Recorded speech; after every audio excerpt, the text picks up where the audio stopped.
Confidence Network for the strong, not the weak. Good afternoon, good afternoon, good afternoon, good afternoon. Excuse me for my voice. Good afternoon. This is the End of the Bench podcast on Built for This Network as well as on YouTube.com. It is a pleasure to be back with you again. You know I am HRap. We are coming to you live and direct from the Late Rent Loud Music Studios here at Built for This Network. This is the End of the Bench. You know, I start every show the exact same way. I let you know this is a podcast. The reason I let people know this is a podcast because I frequently get the message, I missed your show. I apologize. I'm sorry. I missed it. I'll catch you next time. Well, by this being a podcast, it is no such thing as you missed my show. The reason there's no such thing as you missed my show is because the show is live.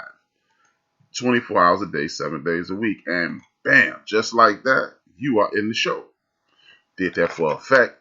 I don't know how much effect it was. Now, with that being said, we're in a situation to whereas there's a crisis in our community. And because of that, I want to talk to a few parents and ask them how they're handling that crisis. Now, with that being said, as I start every show, I want to send a salute out to my ancestors as well as my family. Without them, there is no me. That is everybody connected to the Whitmore, Pollard, Bailey, Turner, Battle, Cotton, Harper, Crisp, Lansdowne, Liggins, Duncan, and the Williams family. That is me, my mother, my father, my brothers and sisters. Thank you for tuning in. If in the event that you're unable to complete the show or you just want to watch it again, you can go to Spreaker.com. That's speaker with a SPR. As well as YouTube, obviously, and Spotify, Apple Podcasts, iHeartRadio, Google Podcasts, Deezer, and Podcast Addict. Oh, I always get stuck at that point. Thank you for tuning in again. Thank you. I have a few guests. They are waiting in the wings. I have a guest that's on the way and another person coming about.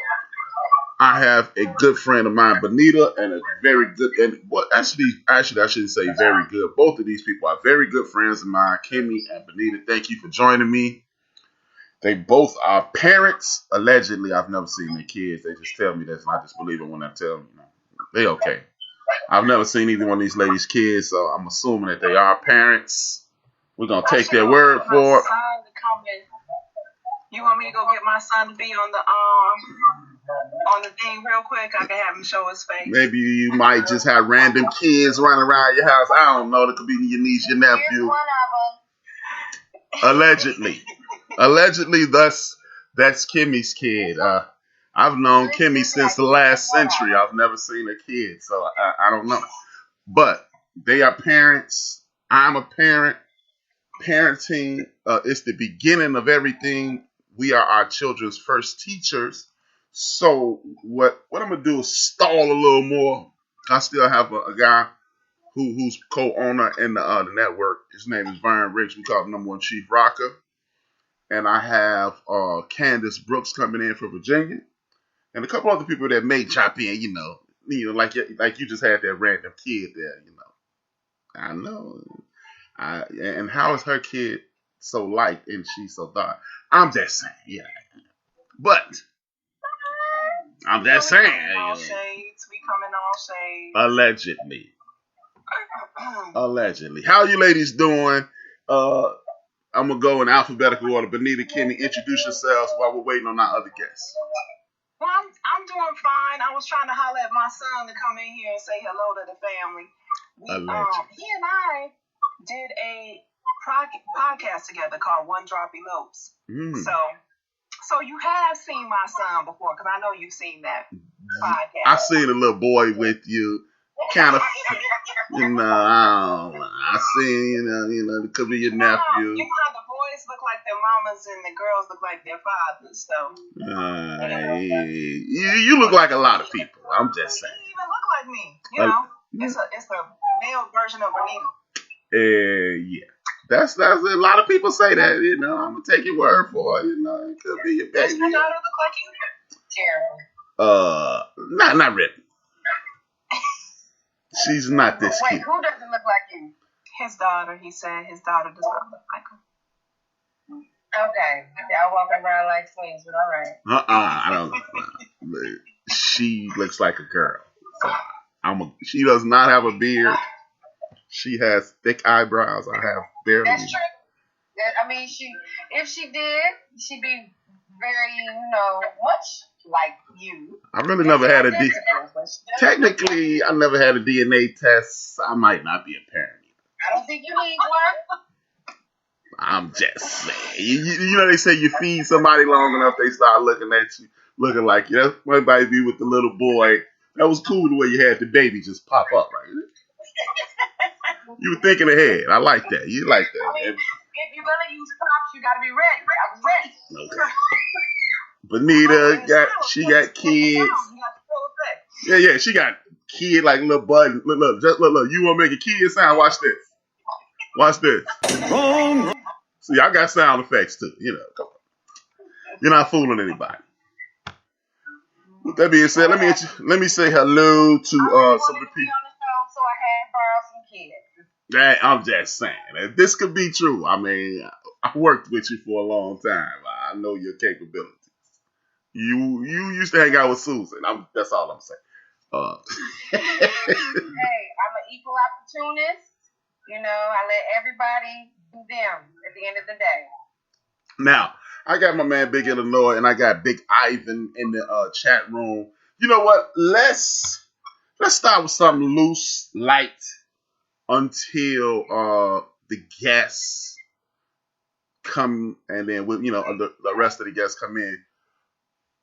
We have a lot of issues in our community. Our children are the people that we need to be caring for the most. Our children, it's like an executive sandwich. Our children and our seniors, and then we'll handle everything in the middle.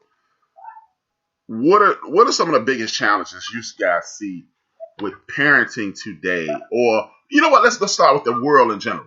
The world. Why is it so difficult to parent today versus at any point in any point in recent history? Because a little while ago, it was pretty hard to parent too. I don't think it's any difficult. I don't think it's more difficult today than it ever has been.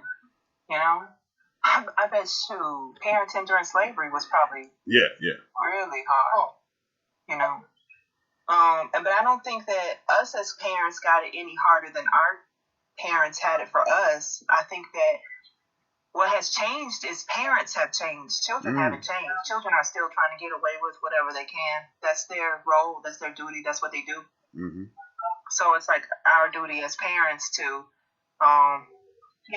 have those privileges and disciplines and things like that to kind of teach them and guide them in the ways that we want to. But every generation, the parents get more relaxed. And so I think that's the reason why you feel like this particular generation is harder to rear, because they are more liberated than some of the other generations that have come before us. Mm-hmm. Because we're more relaxed. Because each generation has said, I'm not doing that with my kids. Not realizing that was the thing that kind of helped us to not be so liberated. Huh. I would agree. I don't think I parent any differently than my parents parented, but it's all about society changes and what is allowed for my kids and what's allowed for me and what was allowed for my parents, society-wise. Not that my parenting skills have changed, but, I know we're talking about my grandparents saying something like it's a lie, you might get the taste smacked out of your mouth because they said that was a bad word. But as time changes, I've heard kids say worse things than it's a lie. And people don't even blink an eye, don't even turn. It's just, okay, it's acceptable. So I don't think the parenting part has changed. It's just what is more acceptable now than versus what is acceptable before. And like she said, people just get more relaxed in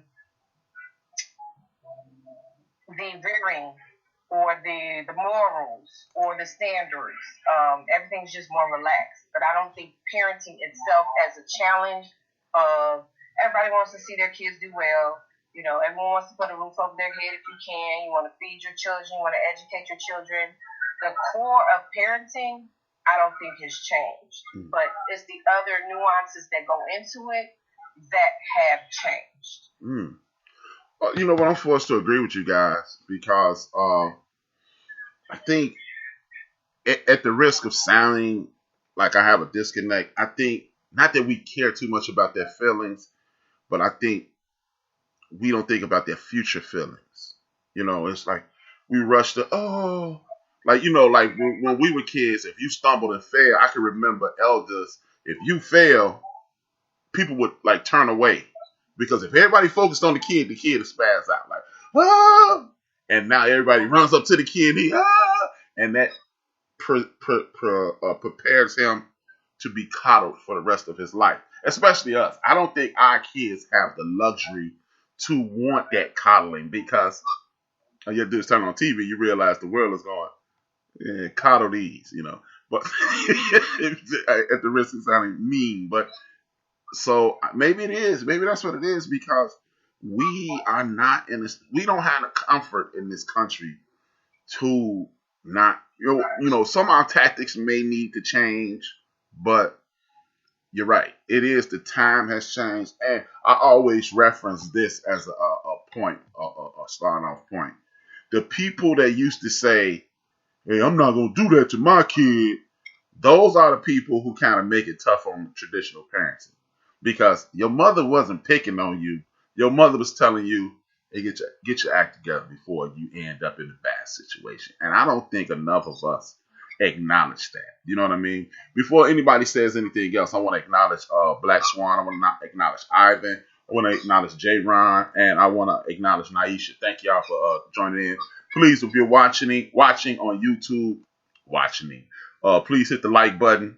Please share, subscribe if you haven't already. If anybody has anything to add on to what I say, please let me know. What's up? What's going on? Ivan said, I was just looking at what Ivan said here. In addition, people feel more comfortable to speak up about things that don't necessarily pertaining.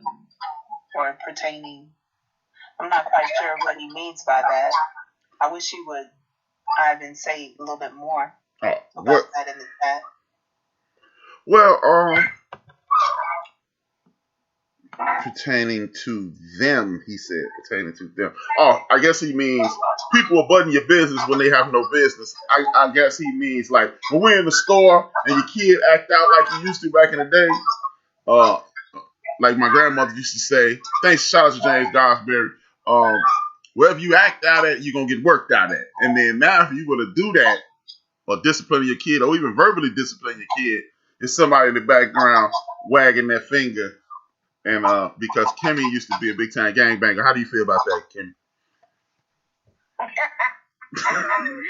I mean, again, it's the society changes of what's acceptable. It was more community based. None of us are gonna lie.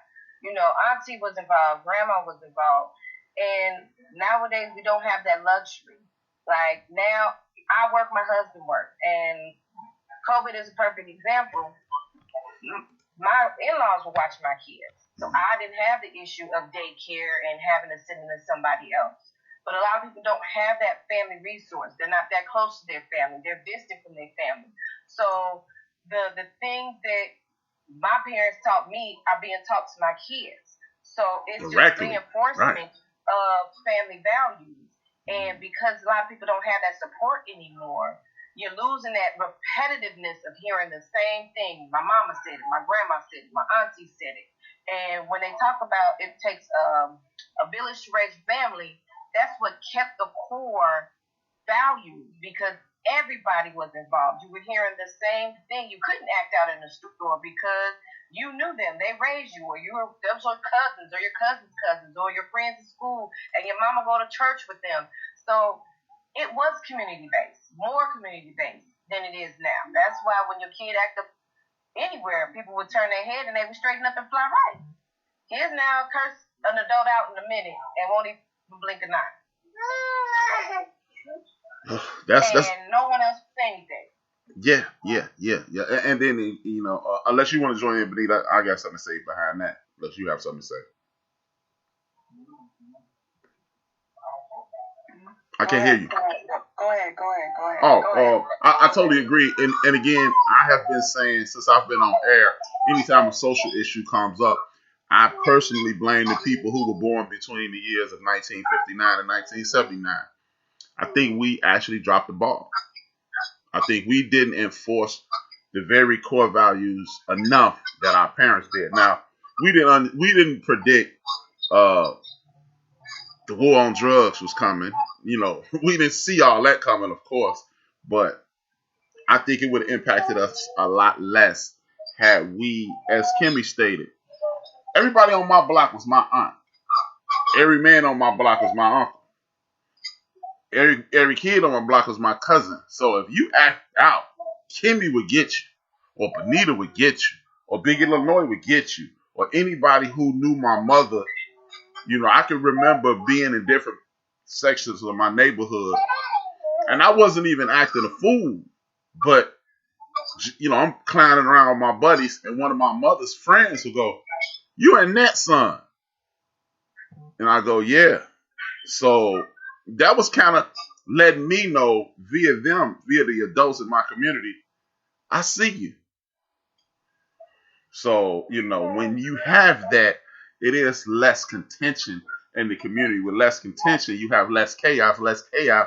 You have a better community and consequently better behaving children. James says social media plays a big role in kids' lives much more than we did in the 60s and 70s, babies. We had to grow up. We had it growing up. Totally agree. Ivan said these young folks are way more sensitive and emotional than we were. Soft, LOL. Capital T, soft. Yeah, soft. Yeah. Again, we allowed our children to, in my opinion, unless you want to jump in. You want to jump in on that, Benita? Because I'll start talking. I'd like to jump in. What popped in my head was I had a conversation with a friend recently. And you know how we had, so after the Kerner Commissioner report, there was this concept that Black family is really strong and we need to do something about that. We need to make sure that they don't have these uprisings anymore, that they don't have these riots anymore. And so they realized that it was the Black family that caused us to be so strong. So they started doing things to attack the Black family. And they did a really good job at that, attacking our family. And so now instead of the Black family unit rearing our children the way it used to be, now or that Black family community. So you may have had, you know, this house and that house and that house and that house with Black families that were taking care of each other. Now it's like, well, this house might have family, this house might have a piece of a family, or this house might have, you know, a little this, that. So anyway, instead of the family units and the communities taking care of, now we have the media that's taking care of. So they figured out a way to say, okay, we'd rather you guys focus on TV rather than focusing on each other. And that's a huge difference between, say, the 60s and now. Or the 70s. Go ahead. Speak deeper on that commission. Go deeper on that. The Kerner Commission report, well, it was what they did immediately after the government, immediately after the 1960s riots, like the MLK riots, all of that, they wrote a whole entire report. Now, they don't say in the report, we got to attack their families. They say things like, we need to give the Black woman free education. But what do you think is going to happen? If the man is naturally supposed to be in the role of provider and protector, if he doesn't get the free education, but you give it to her, what's going to happen to the family? So that's just one of the things. I don't have the report memorized, but it is definitely something that, you know, you might want to look more into. No, I just wanted people to be aware of it. You know what? I want to ask both of you guys this, because both of you are college educated, and this is something that has been. I was thinking about not bringing this up and bringing it up Tuesday, but it's no better time than to bring this up with two very intelligent, very powerful women. And it's kind of be difficult to word it because this is a tough question, and and you know what, as a matter of fact, as I think about our relationship, you two are the perfect people to ask this question. There has been an insane focus on women's liberation, which I have no testosterone driven, self prideful man should have a problem with that. But from my perspective, does it seem like there's an exerted effort in the media to uplift the sisters in order to enforce that very commission that you speak about? The reason I say that is this. It's this woman who I love listening to. Her name is Karen Hunter. But Karen she over indexes on, and it was a woman. But she gets defensive if a man calls in and says, so what about the brothers? And it seems as if that is that commission working its number. Do you guys detect that? And if so, how can we stop that? Because that's part of destroying the family as well. Because every time I turn around, they go, because the way I think it should be said is, our community did this, and in this instance, women led the fight. But it was like, every time they talk about an accomplishment, it's women. If it weren't for women, this would happen. Perfect example, the election. 98% of the black women voted for Joe Biden, but 94% of the men voted for him. So it's like, am I being hypersensitive as a man, or do you guys understand where I'm coming from? I'm listening. Oh no, I totally understand where you're coming from, and I don't think that you're being hypersensitive. Not at all. I know there's this thing out there, like a lot of like the feminism perspective or patriarchy is ruling the world, but I actually don't think so. For instance, if we take something as simple as the public school system, who is more comfortable there? A female child, or that feminine energy, is way more comfortable at the school system, and the school is mostly run by females. It's mostly most of the people in the public school are female teachers. If you look at the referrals, like that's something that if somebody does something that they are in trouble for doing, a child, they get it referred to the office. And so if you look at the referrals, oftentimes those referrals might be 90% boys, 10% girls. So it's clear to me that the school system is a place that embraces or is very comfortable around that feminine female energy, is much more comfortable in that space than the boy or the masculine energy there. But that's just one really small example of our world where it leans to the positive side, or the comfortable side for the female. You think about the selective service. Females don't have to sign up for that, but boys do, right? Or if you think of who's going to naturally go to war, boys. Who's going to, and then if you even think about dating, like who's supposed to ask a person out on a date? And then who's supposed to pay for it? Who's supposed to call the next day? I just recently watched this movie called The Red Pill, and they point out some of the stuff in that Red Pill documentary. In addition, I read this book called The Manipulated Man by Esther Billar, I think is how it's spelled. I could be wrong on that, but it's called The Manipulated Man. Mm-hmm. She points out stuff like that too as well. For instance, she pointed out a woman is on the side of the road. Just a quick example in her book. A woman's on the side of the road with a flat tire. A man is going to drive past, but being a man, he's not going to drive fast. He's going to get out of his car. He's going to fix the tire. He's going to be late for work. He's going to get all dirty, that kind of thing. And do all of that without her even saying thank you. Because she's going to assume, well, he's a man. He's supposed to do this for me. We still have dudes in this world who, if a man doesn't hold the door for them, you want me to say thank you. Like a man will hold the door and she just lets the thing slam in his face. Doesn't even put her hand out to hold it. So there's a lot of this stuff going on. I totally get where you're coming from. I also just recently read a book by Warren where he was a feminist for many years, and after he started paying attention to it, matter of fact, like sitting right next to me, I got this book that I was just about to read called Does Feminism Discriminate Against Men? And I think that I personally think it does. And when it comes to the Black community, I don't think that Black women are getting the short end of the stick. Not a bit. No, absolutely not. That's my 2 cents. I agree. I think it's definitely a divide and conquer. As far as our community, they want to find ways to divide and conquer us. If we empower one side, then we minimize the other. If we'll educate our women, but we'll incarcerate the men. It's definitely different ways systematically to affect our community. And it's not by happenstance. It is very intentional. But we're not picking up on the cues. I think a lot of women buy into it without realizing the effects that it's having on the family and the community. And you can't want to say, hey, well, I want to improve myself without them realizing you have to pick up your brother. You can't do it all by yourself. And in trying to empower the women, you're making the men strong and you're making us weaker together.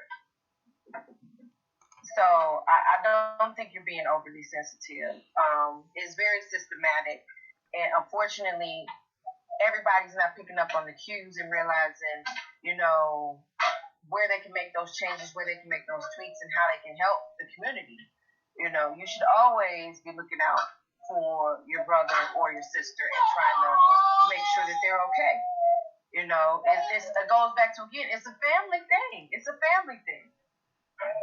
We are here to support each other, but without the support, with only focusing on girls are in school and we got to make sure the reports always say girls are smart at reading and math and boys are not. That's not true. It's just more focus is focused on that. They give more attention to that.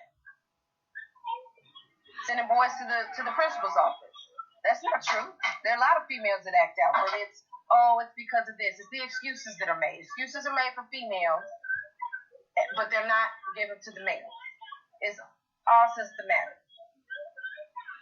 Yeah. And sometimes because I really enjoy Karen's show.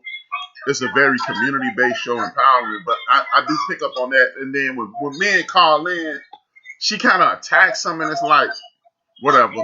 Because one of the myths I would like to destroy, it won't be done on this show, of course, but it can start here. It's this whole thing about if a man make less money than his woman, he mad. I've yet to meet that man. Especially if they're a team, if they're a couple, it's not like the man gonna be like, let me get $20, baby. But it's like, I don't know that dude. Like, yeah, I know some dudes. I can think of being in this barbershop not long ago, and one of the homies, he was a college graduate. He was in PR. He was in PR and marketing, and he was doing well for himself. And he pulled up in his soon-to-be wife's BMW that the company gave her, and was bragging about how much money she made. And he was doing well. It wasn't like he was working at McDonald's and she was doing this. He was paid before her. So I don't understand what this concept of, hey man, if you want to make more money than you, you're going to go somewhere and shoot yourself in the forehead, and then that's just it. You're a punk. And I just don't know that dude. I don't know that dude, but but back to the parenting. Let me get back to my list. But let's get back to whenever our friends and family members get in, we will be oh no, that's the wrong list. We will be we'll jump into that conversation then, and we'll get to. Can I just add to what the sister? I'm sorry, sis. Kimmy. I think that Kenny. I really appreciate what she said because I feel like she co-signed me really well. The way she said it's systematic. It's definitely a systematic problem. And then I also like how she leaned into how we can support each other. And I think if we just keep in mind that the system is against us creating these strong Black families, and then we keep trying to build them inside of it, I think that's what we do. That's how we can help each other. So that I would encourage that. Like, continue to work together. Like, you may make a child together and not want to continue living with each other or being in a relationship with each other, but you can very well decide, hey, we're going to be good co-parents. We're going to, be as good and as best and as right and as appropriate and perfect for our child as we can possibly be. We can at least make those decisions when we make babies, so that we can, that whole look out for each other, stand together, building that family. Yeah, I totally agree, and it's just, but the sad thing in regards to both of you guys made excellent points, and I totally back up both of what you said. But the thing is, it seems as if society is run by the television and social media. Whatever they say on social media and TV, that's what we go with.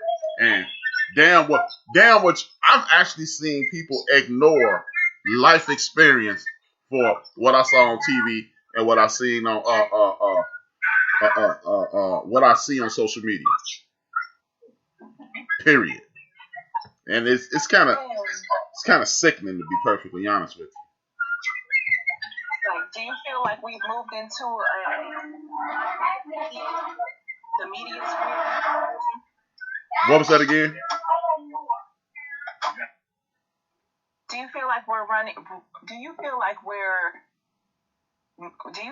we're moving into an environment where the media is rearing our children? Yes, the media is there. In my personal opinion, the media, they're rearing our children. The media are informing our adults. I think, and part of the adult thing, and shaping society by and large. But part of the media thing is the construct people like us three were raised on, and that construct is this. At one point, before the 1984, before the Fairness Act ended in 1982, Ronald Reagan did away with the Fairness Act. And what the Fairness Act is the ability to control mass media. And before 1984, maybe it was 82, before the early 80s, you couldn't own a television station and a radio station and a newspaper in the same place. You couldn't own Chicago Sun. You couldn't own the Tribune. You couldn't own WGN News, and you couldn't own WGN Radio. It was illegal to do that because now you get everybody to think what you want them to think. Then, with that fairness doctrine, what they did, what else they did away with was the public funding via the United States federal government of news networks, and they made them for profit. So now you got media entities that need stories for profit to make money. So it's no longer, okay, this guy was shot over here, he's a suspect, this is this and this is that. The way we grew up, or this bank was robbed, they're suspects, but we don't really know all the details. We'll give you more late, 4:30, remember news used to be 4:36 and 10. So it's no more 4:30, the story breaks. 6 o'clock, we'll give you more story. And 10 o'clock, we have this. This is what we have from the story. It's HRap robbed the bank. We locking his ass up at 10. And then they show me locked up at 10 o'clock. And the whole world, he did it. And now it's a rush to tell the story instead of a rush to tell the truth. And because it's a rush to tell the truth or the story instead of the truth, you will be stuck. That's what we're stuck at. So the truth isn't important anymore. It's who tells it first. Because who break these stories the fastest? That's who Coke, Pepsi, GM, and all these other companies. That's who we'll give the money to, so we can get a commercial there. So that's why I think the news is rearing our kids. We got our sister Candace Brooks. Her camera isn't working, but she is available. Am I correct, Candace? Can you all hear me? Yeah, we can hear you. Sorry, I'm late. No problem. You know what? At this point, we're just, there you go. We see you now. Any extra pancakes? No, this point.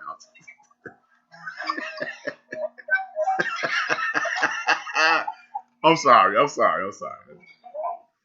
But what we're talking about now is the effect of the media on raising our kids. All of you have small children. Take a turn at explaining what you think the effect of the media is on our kids. I say the effect with my 11-year-old with TikTok. Seems as though she believes everything that's on TikTok, even if, us parents, try to persuade her, that everything you see on the internet or the TV isn't real. It's kind of hard to, for me, it's kind of hard to keep her away from that 100%, being that we are all at home, working from home, and you have smaller kids. So it's kind of hard to, manage what they're doing 24/7. The only thing that's helped me is just to try to educate her as much as I can on telling her, what's right and what's wrong. But I think that the internet is raising most of our kids right now. And it's just hard, it's hard to take it away completely. Especially with it being a tool for education.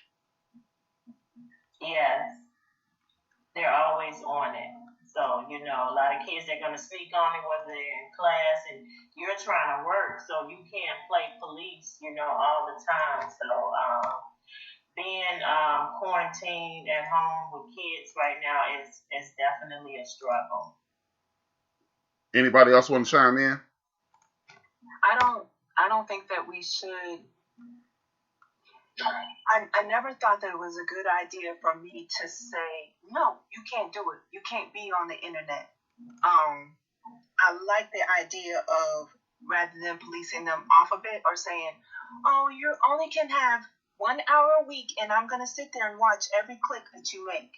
Rather than being that kind of parent, I like the idea of educating around, like you said, Ken, it's like educating around the do's and the don'ts. Make sure if you're in a chat room talking with somebody, assume that person is a threat in some kind of way, because they very well could be. Don't give out any personal information, on down the list of the do's and the don'ts. I think that kind of thing is a better way, because what are your children going to do when they're not with you? Right. And the internet is everywhere. And if you have if you give them a phone, boom, they got it. They have to be on the computer to go to school. So It's right there. It's like at the click of the button. Like you said, if you turn your back for a second. So rather than teaching our children that to only be good when mommy's watching, right? I mean, it's better, I think, to teach when they're always, teach them to always be good, or teach them to make good choices. And it's so easy, and there's so much information out there. And the click of the button, they can be Googling how to perform a sexual act or whatever, right? Mm-hmm. Like, that's the one thing, is that they don't come to us for questions as much as they can, ask Google. So one of the things about it is it's teaching them how to be independent, how to look up information on their own. One of the negative things is sometimes they can be finding out stuff that maybe you would rather have that conversation with them instead of them finding it out on the internet, So I guess it has its good and its bad, but I definitely like the idea of us preparing them to be independent, preparing them to handle life. Kimmy? Mine are really little. Mine is only 1.5. So his internet use is, he watches Sesame Street. And the bigger one, he clicks on stuff, but I think it's all about communication. We've all, when we were younger, our parents say, don't watch this, you go to school, somebody's watched it and is talking to you about it. So it's not a matter of you being, as Benita said, only 1 hour. Your kids have to experience life, and you have to teach them how to maneuver through it. We all know those kids whose parents were extra protective, and in the second they were not around their parents or they got a little bit of freedom, they acted absolutely crazy and buck wild. You don't want to do that for your children. You want to teach them, here's the cause, here's an effect. If you do this, this is going to happen. Hopefully you're going to make the best choices, but you got to let your kids fall. You have to let them, scrape their knee, put a Band-Aid on it. You're going to be okay. If you click on something that's not right, I want to be there to tell you, that's not for you. This is why it's not for you. But you can't be with them 24/7. And then, you have to trust that somebody else's kid is going to possibly show it to your kid. So you don't want them to be naive either. You don't want a naive kid.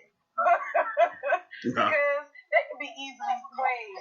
And you don't want your kid to be that one that's like, oh, come with me, here's a piece of candy. And they're like, oh, okay, here we go. No, you want your kid to know the good and the bad. And you can't just say the internet in its entirety is a bad tool. It's not. It has bad aspects to it, but what doesn't? It's just about educating your kid and giving them the tools and the resources to make smart decisions, life decisions. You know what? That's the perfect segue.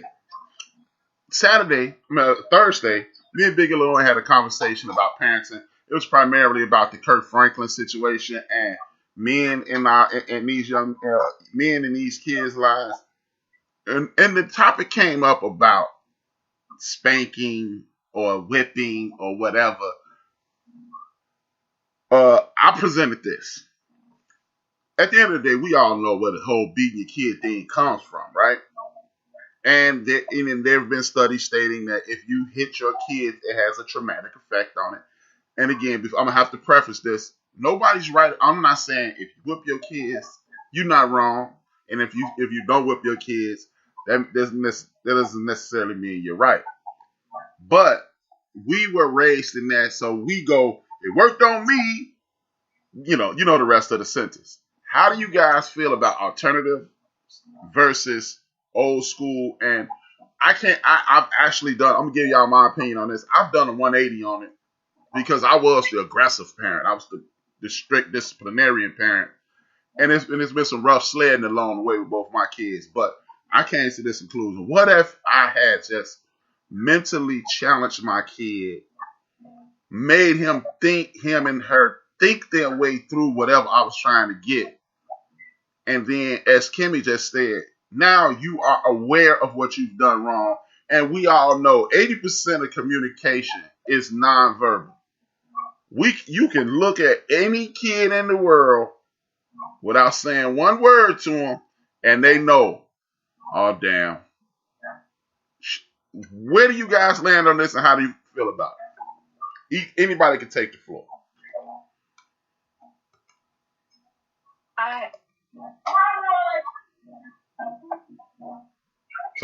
Whoever was talking is freezing.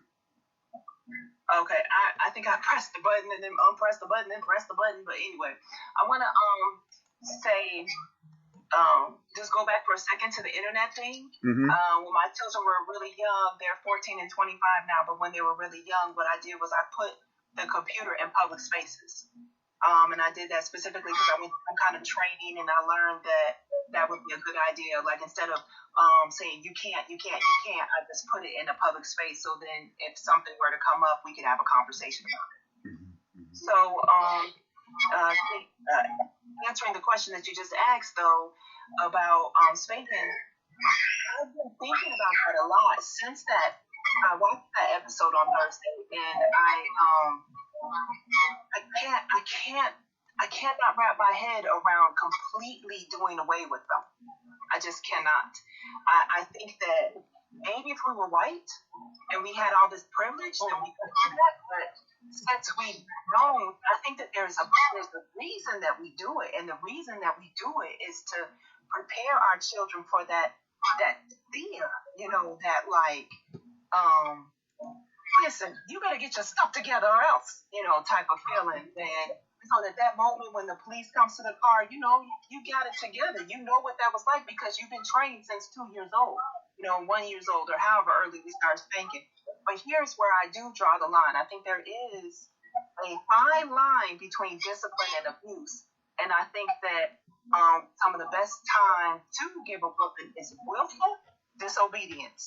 I've told you, and I've told you, and I've told you, and you don't. You know, and that's when, as a parent, that you're like, oh no, I'm sorry, I got to get the switch, the belt, the whatever, right? But until we can live in a completely 100% just society, I don't know. I can't find a way. I don't see it. And maybe it's different because I'm a female. You know, I think men have the power of voice.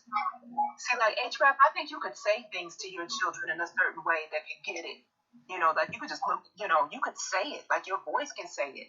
Like I can look at my child and I can say it, but it never comes across the way that father does. You know, so. Anybody else? I just want to say that I do not think that old school parenting is good for the new school children. You cannot discipline the kids the way that, you know, you were raised. I think a lot of talking needs to be done. I think a lot of privilege things that they have need to be taken away on top of the discipline. I do believe in spanking, whooping, or whatever you want to call it. It depends on the age. I do believe in that. But a lot of times, when you see that the whoopings or the spanking is not working, it's time, you know, to cut back. Let's get to the bottom of it. What's the real issue? You know, you need to educate them, talk to them, see what's really going on, you know, with your child. Because for me, I don't think the discipline works with my children, even though, you know, when they get on my nerves, I pop them. But I truly don't think that it works. What works is me taking the electronic devices. That works.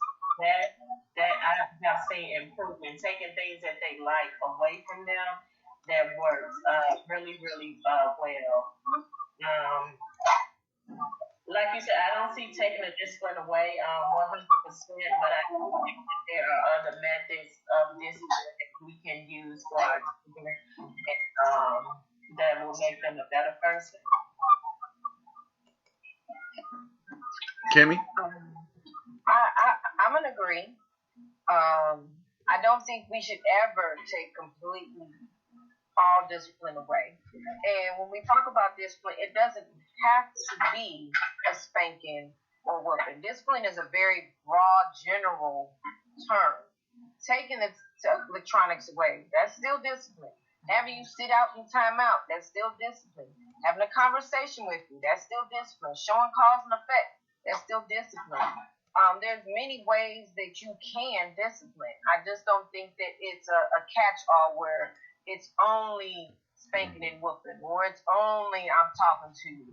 I think that's where people get into those, you know, where I'm raise my eyebrow and say, well, everything can't be taught to your child. Some things is going to be no, you know, I need to show you there's a different cause and effect of things. But some things are a lot more dangerous.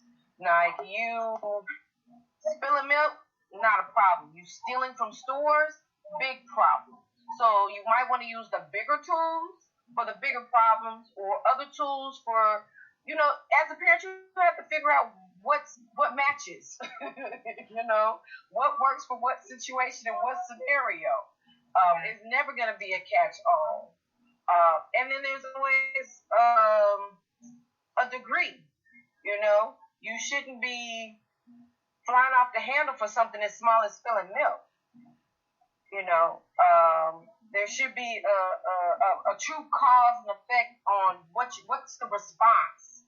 Because your child shouldn't feel like at any given moment, anything I do, oh, here they come. They should be able to say, you know, some things I made a mistake, but I can parents. You know, it shouldn't just be there should be some fear, but it shouldn't just be they on eggshells all day, every day. Like, what is my parent going to do? I feel like I can't come to you for things. Because I don't ever want my child not to be able to feel like they can come to me when they make a mistake. They got to understand that there are cause and effects to your mistake. But you can always come to me when you make a mistake. And you know what? That's funny that you said that. And that was one of the things that me and Big Illinois touched on Thursday. Like I said, you guys know me. and I got a forceful personality. I'm right in your face. And I remember the thing that helped me change is my mother. My mother, she's been gone 10 years, but maybe about 12, 13 years ago, I was on my son. I was tough. And my mother was turning to me and say, "Hey, remember you told me when you were a kid, sometimes you were scared to talk to me?" And I was like, "Yeah." I'm thinking, "Yeah, I got one up on you now. Yeah, you admit me." And then she say, "That's how he feels right now." And I was like, "Damn," I felt real stupid at that point. And one of the things that we talked about, and I'm going to bring in Vern Ricks, number one Chief Rocket Jersey, Vern, is the fact that, how do you guys feel about this concept? Our young people are not allowed to make mistakes socially. In the grand scheme of things, our young people, we get in trouble for mistakes, but everybody else get in trouble for doing wrong. What do you guys? Since Vern is the new one, I'm gonna present it to Vern. Then I'm gonna go to Candace, Kimmy, then to you, Benita. Go ahead, Vern. Oh, man. It seems like a little dark. I'm gonna cut the light on in a minute. Okay. Come here, turn this light on for me. Before he beat you. No. Okay. This one over here, she seems like she kind of mad. There you go, smile. Hey man, run that back to me again, HRap. I just got. I said, sometimes it seems like our children are not allowed to make mistakes. Our kids get in trouble in a lot of cases for mistakes. We'll yell at our kids for a mistake, right, instead of just letting that be like I've adapted this saying, greatness has a reset button. So when you break something, you can reset, throw that away, go buy another one. But it's like, damn it. And then your kid's scared. Like all the ladies said, your kids should always want to come to you. What do you think about our kids being able to make mistakes? And maybe that's why they make mistakes outside the house. How do you feel about that? And again, you, Candace, Kimmy, Benita, after in that way. For one, a lot of times I look at it like this because, being raised up, I was raised up in the 60s. I was born in 1960. So being that back then, your parents had a strong hold on you. But as you got older and you had your own, like I have grandkids now, 18, 15, and 2 years old, right? So as you growing up these days, the main thing is, what I look at it is, right, we're trying, like, we can see other cultures, how their kids be so bad in the store, running around and the parents ain't doing nothing. We try to hold a higher standard and want to hold a higher standard because as soon as our kids do that, they're going to be like, oh, that's them, whatever. I don't like to use that word, but that's them ends, you know what I'm saying? But what we try to do, and me myself, is I really don't like to hit them, but a lot of times you got to, because I know when I was coming up, I got hit and that made me a better person, because I was bad. I'm going to tell you straight up, I was bad. But I knew when I was around my mother or around people that knew me in the neighborhood, I knew not to be bad because I was going to get that ass to them, So today, what it is, right, a lot of times we have kids raising kids, really.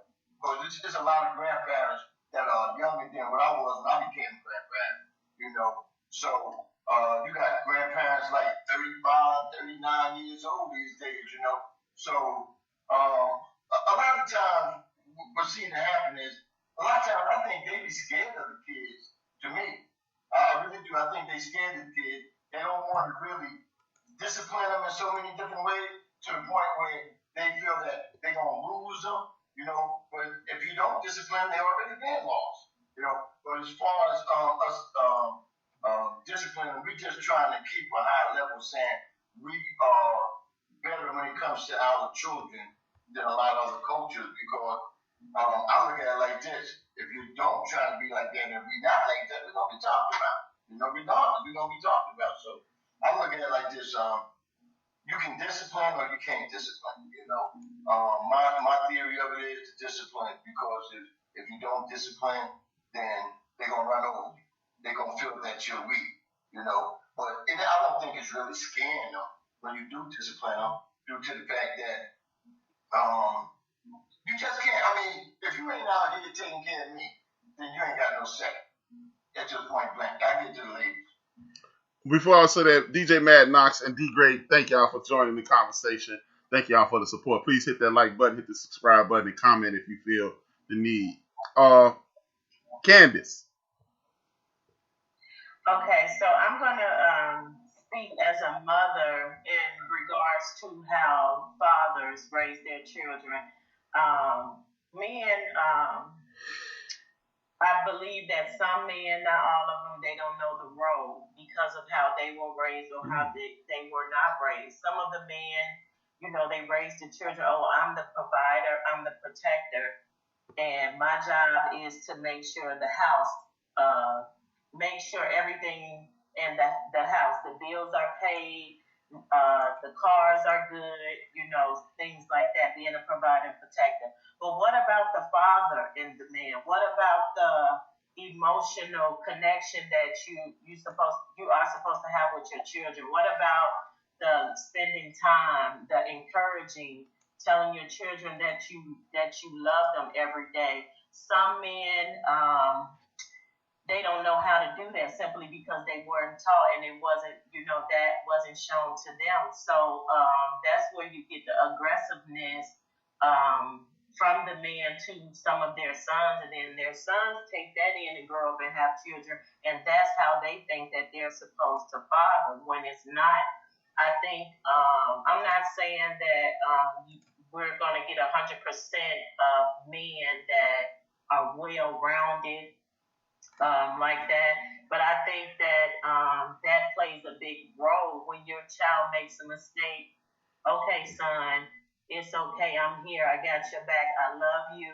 Let's figure out how we can get through this together instead of all of the finger pointing and the aggression and and the name calling. That's how you tear a child down, and you don't want to display that kind of affection or that kind of love to your son, because your son is going to grow up and be someone's father, and that's what you're teaching him, and that's what he's going to give out, which is not good.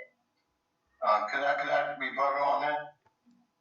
Sure. I just answered the question as in general, but everything you said, that's how I think. Because I have a son 37 and a son 33. Never been in trouble. I never really had to beat them because since day one they was out of Pampers. They was always with me because I played all year round. So wherever I went, they wanted to go and they was with me.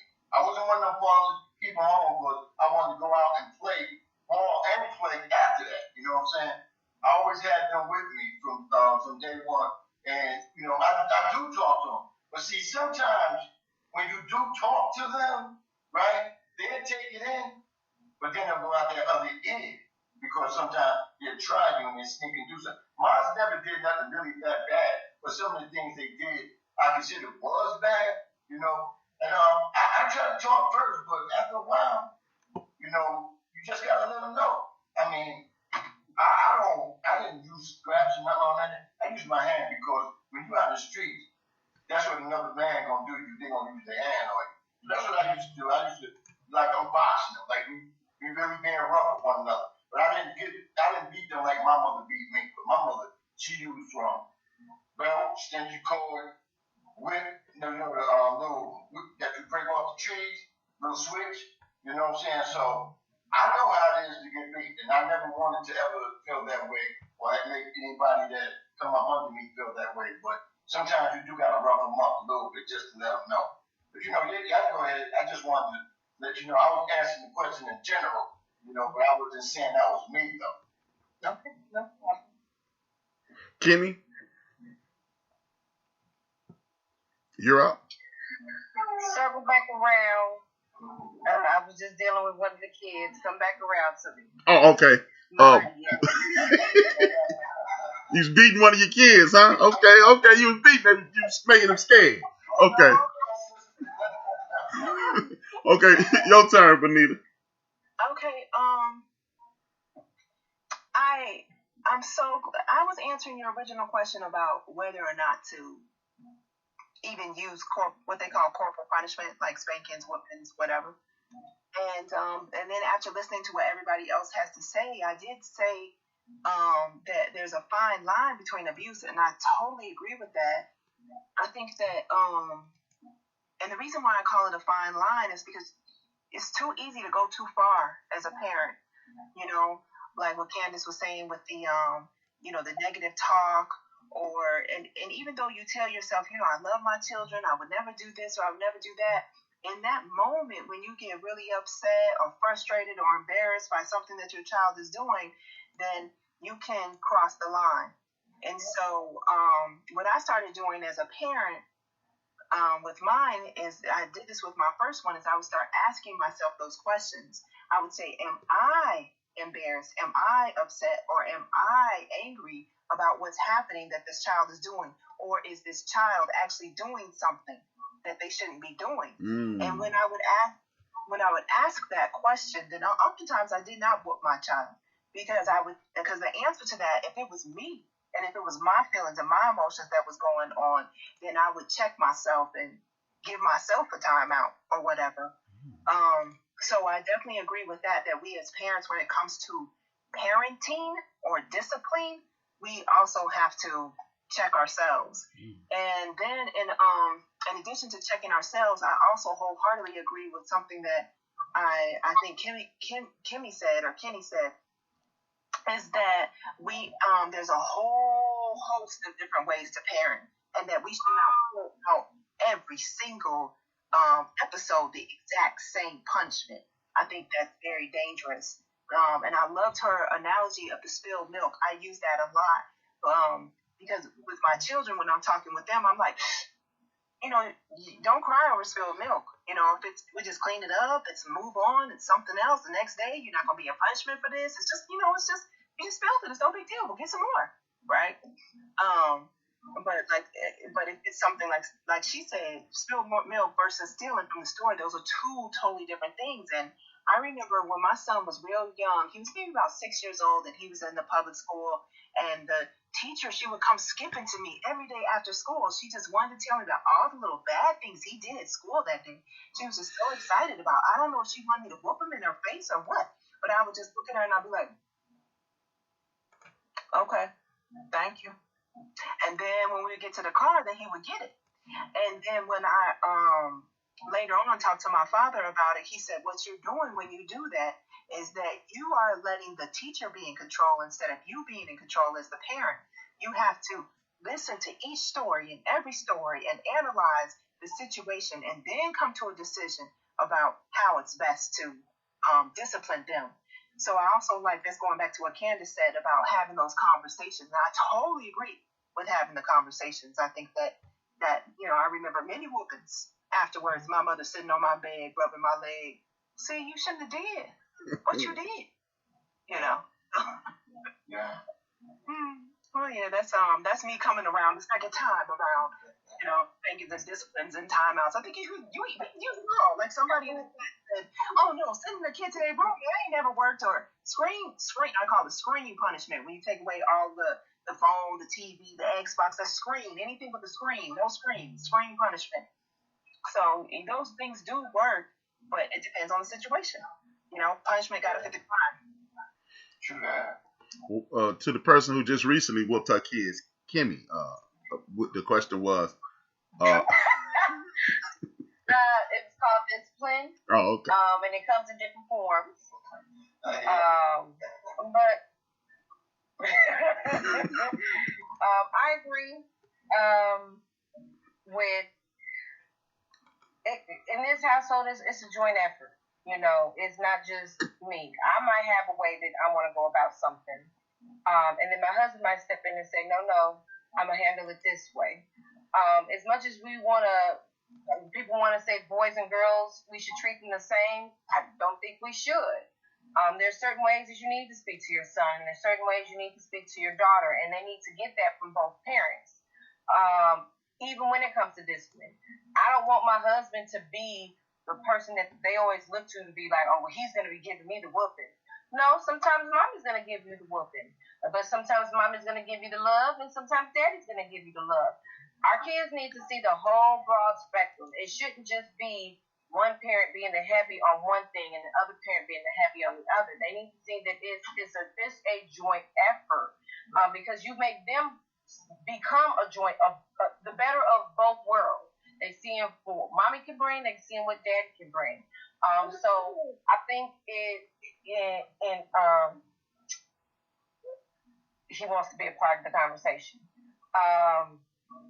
It is a joint effort for everybody, and everybody needs to be on one accord to try to make the best for your family, your children, and whatever else is going on as far as discipline. I just don't think it should be one versus the other. Everybody needs to come together in that aspect.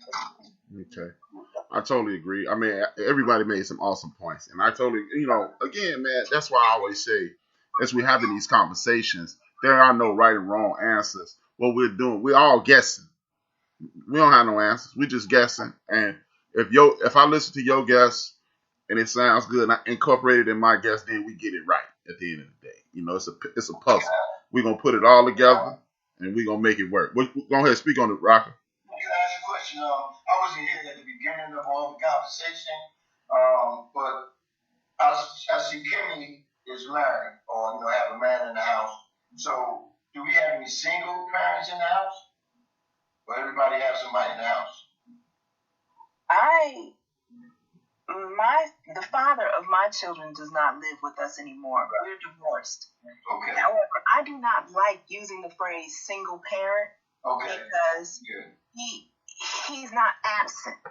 Right. I don't want to tote that banner like, oh, I'm a single mother, because he's, they call, talk to each other every day. He's highly involved. They can communicate with each other. So I think that if the parent, whether the parent is supporting financially, physically, spiritually, mentally, whatever, any kind of support whatsoever is support, in my opinion. And so I think a lot of these people who call themselves single mothers probably really aren't. Right.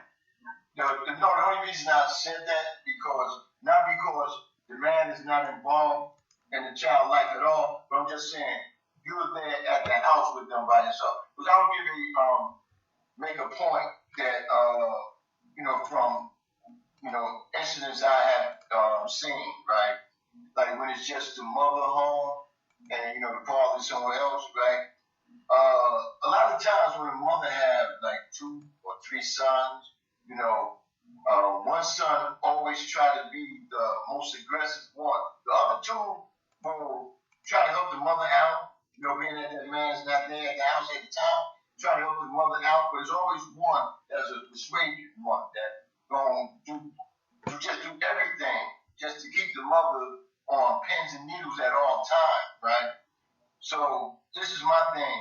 When that happened, right, and this is to everybody in it, when that happened, what is the best measure to reach out to your son?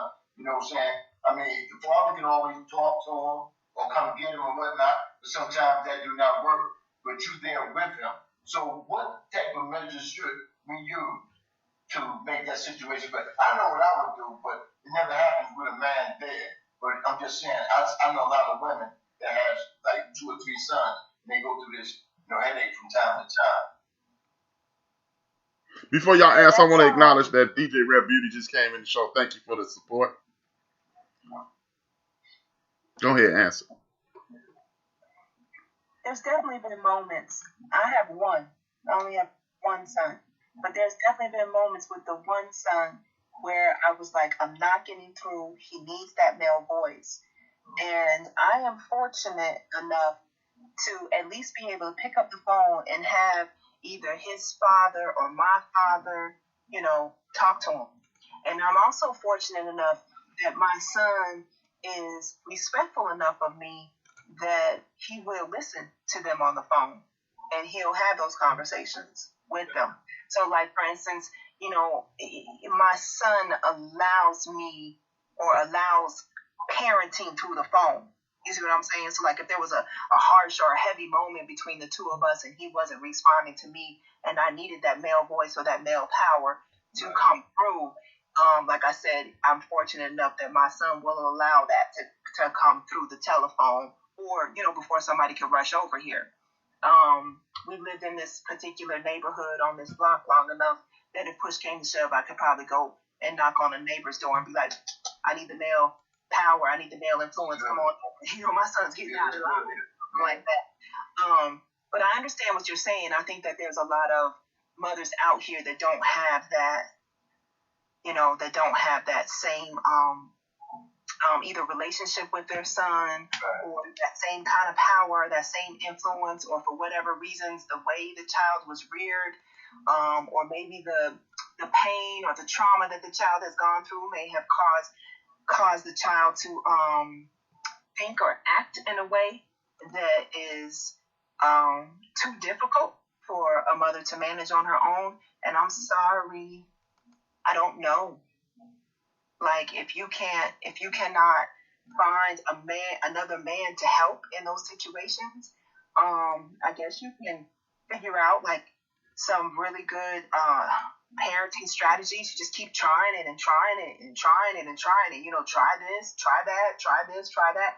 You try talking with them. Does that work? You try taking away privileges. Does that work? You try, maybe rewards. Does that work? You got to figure out what your child responds to. You know what I'm saying? Right. And as a person where there's no man in the house, I think that is, those are only resources you're left to if you can't even pick up the phone. You know what I'm saying? Right. Well, let me answer that one. This is one technique that I would use. It's called full Nelson, or he saved me. When you choke him so hard, when you let him go, he think you saved his life because you disrespecting your mom. Yeah, you're right about that. Because you know what, man? Like the lady said, sometimes you just don't have to become physical. And I'm joking with the choking, but you must impose your physical presence upon this young person because he is a leader. Let him know. I understand that you have leadership qualities. But your mama is leading this parade. And if you want to be the leader of the parade, you come stay at my house, well, we definitely know you're not going to lead the parade. So, that's definitely a good answer. But, I'm joking about the he saved me, but you might have to give him the he saved me. That's what I call it. You choke him, and when he come up out of it, he's like, oh, I couldn't breathe. Thanks for saving me, Dad. No problem. The other thing I'd like to add to that, though, real quick, is if you open to the village, then when you really need the village will be there for you. But if you deny the village, oh man, shut up talking to me. I got this. I know how to rear minds. And then, and then that one day comes when you're struggling, then the village is not going to be there to support you as much. So being open-minded to. Or if you say into the father one day, you know what, shut up talking to me, I got this. You say that to him, then he's going to be more apt to pull back when you really need him. So keeping that in mind. That's what we need. We need that village back. If we get that village back, kids today will be 100% better because they will respect all their elders. And, if they know they do wrong in front of you, they know that my mother would not say nothing to her about what she did to me. Exactly. Because that's a decent, respectful of the parent, and I appreciate that. But today, like you were saying, you get someone with that. Now you shouldn't have hit mine, and you're not going to continue to do that because I'll whoop your ass or something like that. We have too much disrespect amongst each other these days, and that's what we need to try to clear up these days because. If I see your child doing something wrong, I'm just saying, hey, your mother and father would not appreciate you doing that. So why are you doing that? But as soon as he says something out of his face, I said, see, I just used to turn back in my days. I would get smacked in my mouth behind me just opening my mouth to be like that. You know what I'm saying? So, like you open your mouth up to me like that. So, if we had that back, I think it would be a better society, and we probably get respected more these days than we are now. I want to salute Kirby Alexander for joining the show. Years ago, the biggest obstacles to overcome in our community for our children used to be gangs, drugs, Later on in the 80s, STDs, AIDS, and things of that nature. What are some of the, you ladies have smaller children. Me and Rocker, our kids are adults. Rocker got grandchildren. So what are I don't have any. My kids are 23 and 27. What are the greatest obstacles that today's parents have to overcome? We're going to go clockwise with Benita, Kimmy, Rocker, and then Candace. I don't know. I think I want to pass and maybe think on it a little bit. Okay. I mean, I know you sent me the question a while ago, know better, but I don't. My struggle just. No. Again, we all good. We family in here, so we gonna support you with that. Kimmy, see how you just beat your kid? Your turn. I don't think any of those things have gone away. Mm-hmm. It just depends on where you are and where you live. I live in the suburbs, so my child interaction with gangs and things like that is not to say that he won't encounter it. It's not that prevalent. But if you go to an area in the city and you live in the city and it's a lot more prevalent, I still think that's an issue. I don't think it went anywhere. Same thing with drugs. It was crack and now it's opioids. I don't think anything goes away. It's like everything comes around full circle. It just gets a new name. And they're always there. They just have a new name. But my babies are babies. I mean, literally babies. They toddlers. So drugs and gangs aren't in their vocabulary right now. So it's not. I don't have any of those worries on the forefront of my mind right now. But I mean, something that wasn't there again that we keep bringing up is social media. And it does. It has a very strong influence on our kids, on what they see, what they hear, what they're thinking, how they think, and you have more outside influence on your children now than we did. Our influences were whatever was in the neighborhood. Because we went outside and we played with the kids in the neighborhood. Those were our influences. Now our kids get influences from people who, not only outside of the neighborhood, outside of the country, from all different race, creeds. With these new freedoms, they see and witness a whole lot of things that wasn't even on our radar. So I think social media has added on to those original things that haven't left. That's the new fear for me is, what are they being exposed to prematurely now than when I was a child or when I grew up, my parents grew up? Because I do think that things getting to them prematurely earlier now, is taking away some of their innocence. And I'm going to say they're losing their innocence early is an issue for me. Me? Yep. Well, drugs always been in neighborhoods from way back when I was coming up to now. They always gonna be there because, like you said, we don't have boats to go get this. We ain't got planes to bring this stuff in. So it's being pushed in the neighborhood.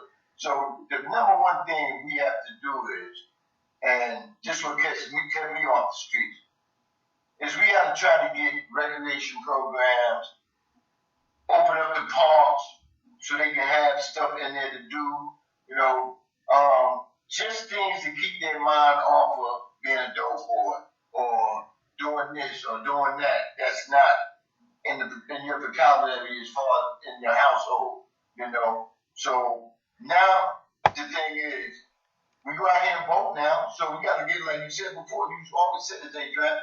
And give it to councilman, the Senate. Let them know, hey, we need stuff in the area.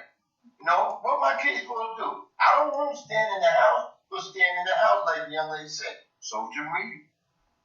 Somebody on social media said, we having I'm going to use this drug, THC party. Anybody down? Oh, yeah, where's it going to be at? Just like this down here, they got them doing the donuts. They put on the social media, we're gonna be over here in the Publix parking lot because it's closed, and you got 100 people watching 2 or 3 fools doing donuts. The other day, the cops arrested everybody blocked, so they got a ticket. They blocked off all the exits and arrested 100 people. Now you got people saying, my son only 18, he just went to watch. Police said, if the car was out of control and hit him, he dead.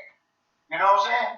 So we need to get more activities in the neighborhood for people to do things.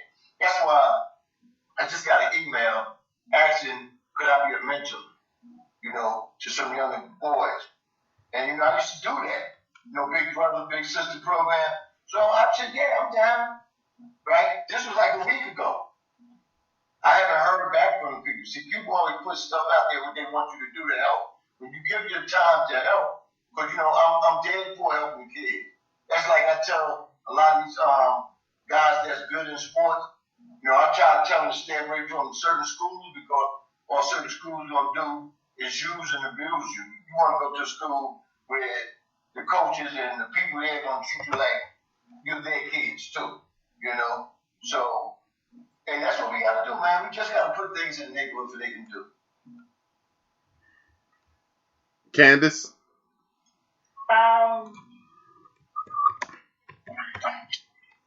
My children, they haven't experienced,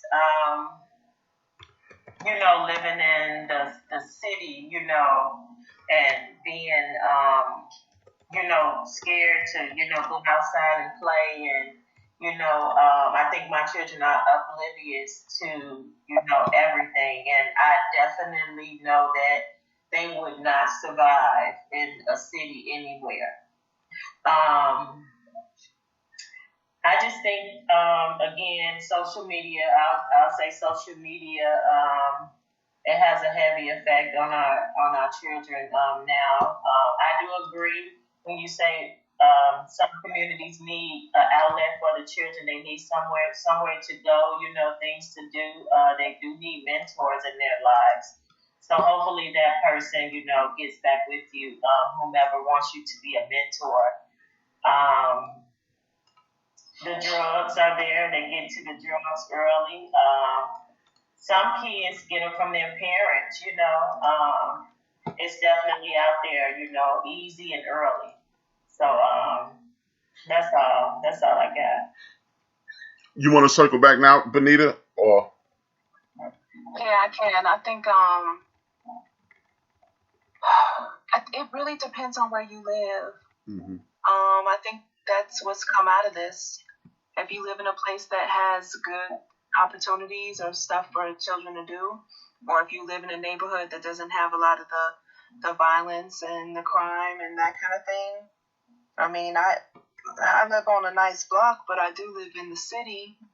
And yeah, I remember when I bought my home, I wanted to find a place where I at least had to drive to the crime to get to it. Unfortunately, the crime is spreading, and it's it's in a walkable distance. It causes me to be okay with my son being on Xbox more than what I probably like if we lived in an area that was more like I was less concerned about what's going on in the streets. I think he would be a lot more independent. At 18 months old, he knew how to walk to the store by himself. Like one day he was just scooting down the front porch steps, and I'm like, where's this little boy going? And I literally followed him all the way to the store. So he could do it, but I don't trust the environment. Right. So I think what happens is when you live in spaces like that, then the child ends up losing out on something that they naturally would have been able to do. And I'm kind of sad for that. Like it's caused me several times to think that maybe I should move someplace else. But this is home. Am I nervous? Because of his personality and like what his likes are. I'm a lot less nervous of that. Like for instance, just his sheer personality about the way he is. Like he's never been susceptible to the other peer pressures, like for instance, having to wear this particular outfit or this particular shoes or this particular. He's always been that guy who's like, whatever, I don't care. I'm like, come on, I need to get your haircut. He's like, he's just kind of like that about things, and I appreciate that about him. But that's just about me personally and my son personally.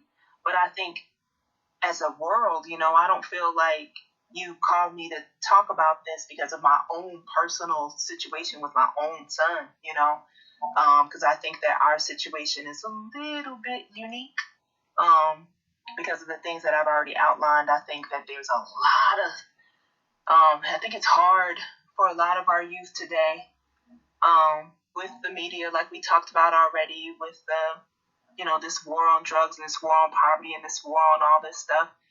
This war on social justice, like it's trendy to take care of Black folk, and to the point where it's like the George Floyds and that kind of stuff. I don't see that stuff ending anytime soon, because then where would the heroes come from? The people who want to fight against that, or where would the police, what kind of jobs would they have if they weren't out there doing that? Or then I had a conversation this morning with a brother who got shot like 7 different times and survived it, like just a couple weeks ago. And when he's telling the story, he's talking about all the people involved in helping him, like the doctors, the surgeries, the nurses, the aftercare, the during care, the before care, all the way the people showed up on the scene when he got arrested. And what popped in my head was all those jobs. If we stop shooting in our neighborhood, all those jobs will go away. Like will the surgeons be as busy? And that really hurt me. That really dug deep. But it's the same way with the prisons. Like all these prisons are built up in these communities, and these, downstate here and the upstate there, and these places have these prisons. And with these prisons provide a lot of jobs for people that they don't want to give up this work. They don't want to lose these positions and this opportunity. And so all of the trauma that we go through as a people keeps a lot of people paid. That's true. But let's get some of them people unemployed. That's what I say. But in regards to the greatest fear, the greatest obstacle, I think it's twofold. When it comes to young men, I think it's the teachers. Because every time you turn around, they're trying to put a kid, including my son at one point, try to put my son on drugs and put him in the special ed class. And had I not been the class clown and took all them beatings from trying to be the funniest dude at Gladstone, I would have failed for it. And so the teachers and the administrative people who have fallen for the trap of the dominant society, and they look like us. Because I'm not going to try to engage this kid and see what make him tick. What I'm going to do is put him on drugs so I don't have to work so hard. That's a lot of these teachers. And that's what they're under the instruction to do. It's just like the police. Why you shoot the boy? I was just doing the job. So a lot of these teachers are just doing the job. And when they get too tough for you, put them on drugs and push them on along. I was watching this documentary, and this isn't new. I was watching this documentary about this young boy. He older than me. Goes by the name of Lloyd Daniels. Lloyd Daniels got all the way to the. Let's show you how society, if you can do something that's beneficial, as Benita was just saying. This boy could not read. They just pushed him through high school, pushed him into high school. He dropped out of high school. And got him in the University of Nevada, Las Vegas. But then he got high and got kicked out of there. He made it all the way to the NBA, and he probably couldn't read his name if you put it on the side of a train. So that's why I use the teachers. And for the young ladies, I believe in social media. Because like I just, I use not TikTok, Instagram to promote my shows. But I just found out about this search button, and you can find like a lot of funny stuff on there, and you find one funny thing, you just scroll through, and then all kinds of stuff comes through. Girls shaking their behinds, or girls half naked, girls saying stupid stuff.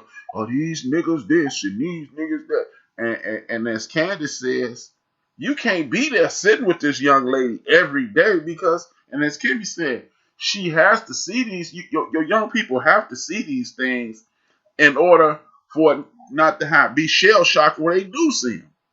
So I would say social media for the young ladies, because it's like literally, as I'm looking through the funny stuff, I like funny stuff and I like animals. As I'm looking through it, it's this one song by Cardi B. Broke niggas shouldn't get no coochie. That's right, girl. And it's like, why? Right. And then, so you got the little boys being under attack by the system, the little girls being under attack by media. Now it's okay to sell your body. Like this thing right here. And we've even heard this in our houses. You broke. How you broke sitting on a bankroll or sitting on a gold mine? Our young ladies are hearing that. So now it's acceptable. Then every third post is $40, and then I laughed. I saw this one post. I ain't like these $40 girls, and then the post said, "Oh, you need 80, huh?" So now we indoctrinating our young girls into prostitution, even the way they dress. I remember at one point, shoes with clear heels was for hookers and strippers. Now it's cool. Black women with blonde hair, that was for hookers. Now it's cool. Y'all hair natural. And there ain't nothing wrong with processing your hair if that's what you want to do. But you got states, Connecticut, and a few other states that are trying to pass legislation so Kimmy and Candace can't come to work Monday. So that's why I say our young ladies are under attack and our young men are under attack. Like with my son, they walk through that whole thing, and I'm sitting there just nodding my head. Okay. And they say, "So you get it, huh?" And then I just made the people look like damn fools. Assistant principal, black person. Principal, black person. And I was like, "Oh, so he does this, doesn't he?" And then it was like, "Yeah." I said, "Then he does this." And he was like, "Yeah." And I named about 4 of the things that my son did, not even knowing what he did. And he was like, "Oh, so you understand?" I was like, "Yeah, I understand." They used to call that class clown when I was doing it. And I went home and I told my son, who maybe, I do believe in epigenetics. And for people that don't know what epigenetics is, that means stress, trauma, and all kinds of experience passes through your cells and they manifest in your children. And I didn't know he was going to, I know my boy. And I said, "Hey, B, he's scared because he thought I was going to spaz out on him." I say, "My man, they think you retarded at the school." And he was like, "What do you mean?" I said, "They want to put you on drugs and they want to put you in the slow class." I'm not slow. I never had another problem with him because now it's pride kicked in. So that goes to the point that Candace made. But we got to be able to talk to our young people like my man. And then when he bought good grades in the house, he strutted to me. He had his chest puffed out. You couldn't have shot him with a bazooka that day. He showed me all A's and B's. He had no calls over the next 10 weeks of next grade period. He's like, "You proud of me?" I was like, "No, you the only person that didn't think you could do that. I knew you could." So, and that's what Candace was talking about. "No, man, I knew you were smart. You didn't. No more problems out of BJ for grades." So it's just a situation to whereas at the end of the day, and I'm gonna talk about this on my Tuesday show. It's 2 questions of Africana studies. How do you see you, and how do others see you, and how do you see yourself? And that's what others are seeing our boys as threats, as threats and violent attack monsters, and they see our young ladies as whores, and it's our job to instill in these young people that you are an awesome person. I kind of shudder at the term kings and queens because everybody can't be a king. But you know what? Everybody can be awesome at something. God rest his soul. My cousin Vincent used to say this religiously. God didn't make no blanks. So we need to start letting our kids know, hey man, damn them grades. You good at something. And once you figure out what your kid is good at, you can tie that into everything that goes on in the school. Now, how are we, especially with the ladies, how are you guys talking? Okay. Before you move on, I do want to add something to that. My older brother, my nephew, when he was in school,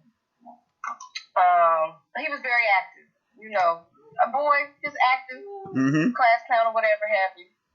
But they actually came to my brother and said, we want to test your child for special needs. And he was really concerned. Talked to me, talked to my mom. Was like, what should I do? They really want to test them.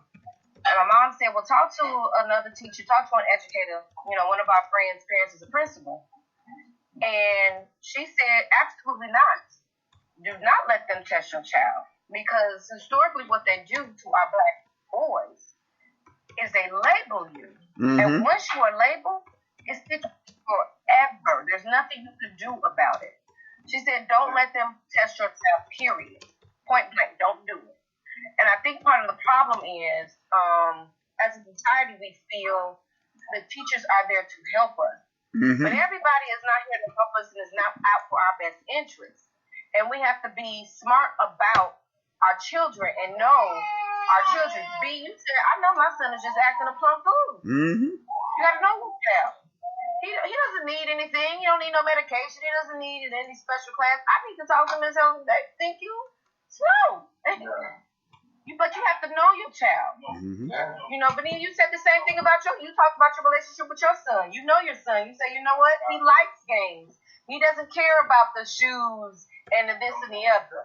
So people have to invest in actually knowing their children and not depending on outsiders to tell you about your own child. I think that's where the disconnect is that a lot of people are dependent on others and not investing in their child. And they might be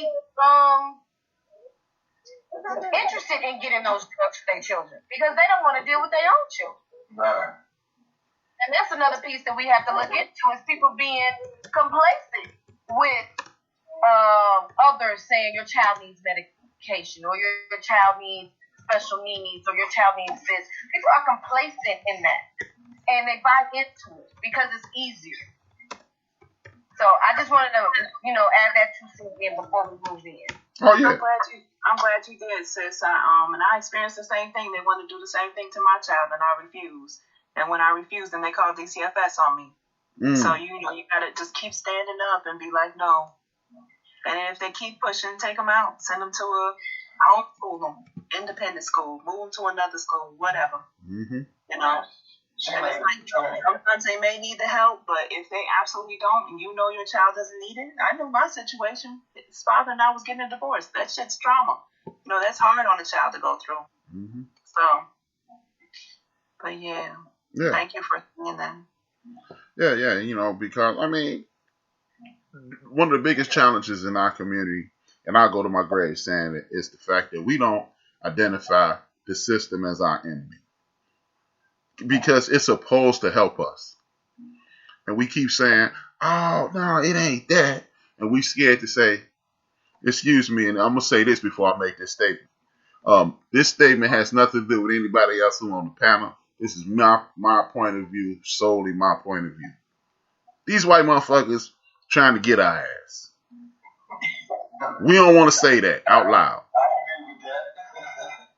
Because it's a trend, man. It's a trend. My son is 33, my youngest. He's 33 now. When he was in elementary, he just was an active, you can say bad child, right? Not doing bad things, but he just got to be active. They wanted to put him on, what's the name of that medicine? Ritalin? Yeah, they wanted to put him on that. And I asked the teacher, I said, is you for real? I said, he home, he the same way. But he don't disrespect nobody. He do what he's supposed to do. So if a kid is acting like that, that means they need to go outside and play and burn something at all. That's all that did. I said, y'all put something in my son and see what happens. And I just left like that. They never did. But I had to put them in another school, because I felt that they didn't want to do their job. A lot of teachers, they don't really want to do their job. That's what it comes down to. They want the money, but don't want to do what they got to do. It's just, you got to, your kids today, you got to go a little extra with them. Some teachers, I give them a lot of kudos because up to the day, one of my son's high school teachers still calls and asks how he's doing, which he was special to us, you know what I'm saying? So, I give her a lot of love for that, Not too many do that, and she's a Gentile, so she's still reaching out. That's awesome, man. At the beginning of the show, I had said that schools are places for, they're conducive, they're set up, they're programmed for the female energy. And that's the reason why boys have a tendency to get in way more trouble than the girls because, just think about it. Think about your children. Think about the difference between the girls and the boys. Like your girls were able to, most girls, I'm not going to say all, are able to kind of sit still. Where your boys, most boys, they just need the freedom to move around and play, and they're not bad. Like you said, I was a bad kid. You weren't bad. You just wanted some freedom to move around. It was different than what the school system. The school wants you to sit down and shut up. Right. So. Right. I mean, I totally agree, man. And again, I keep saying this. I've said this on 3 consecutive shows. The lecture style teaching only works, and these are not my words. This is scientific proof. Lecture style teaching, standing in front of the classroom, talking at kids, only touches 20% of the classroom. So if it's 10 kids in the class, only 2 of them really getting something. So if you speaking, and I can literally go back to 1983 and 84 and have other classes at Gladstone. And literally hear myself in my head going, how I've been watching my mama balance her checkbook my whole life, and this algebra shit ain't came up. She ain't used 3.14 equals pi yet. Why are you teaching me this? Well, my daughter asked me that the other day. She's in 6th grade. She was just like, why am I going to school? Right. That's baby. He said TikTok said that school is not going to pay the bills when I grow up. I'm not going to use none of this, Mom. Why do I have to go? See? And that in itself is an intelligent kid. Because I'm looking around, I'm looking at my mama, and then I got confirmation bias by TikTok. Damn if TikTok know anything. But you know what? What was said in my head, it's a grown person just said this. I know I'm not crazy now. And that's how I felt. I'm telling you, man, I'm not trying to brag, but I consider myself a very intelligent kid. And I was like, okay, and again, I ain't trying to brag, and I'm not trying to put myself on a pedestal.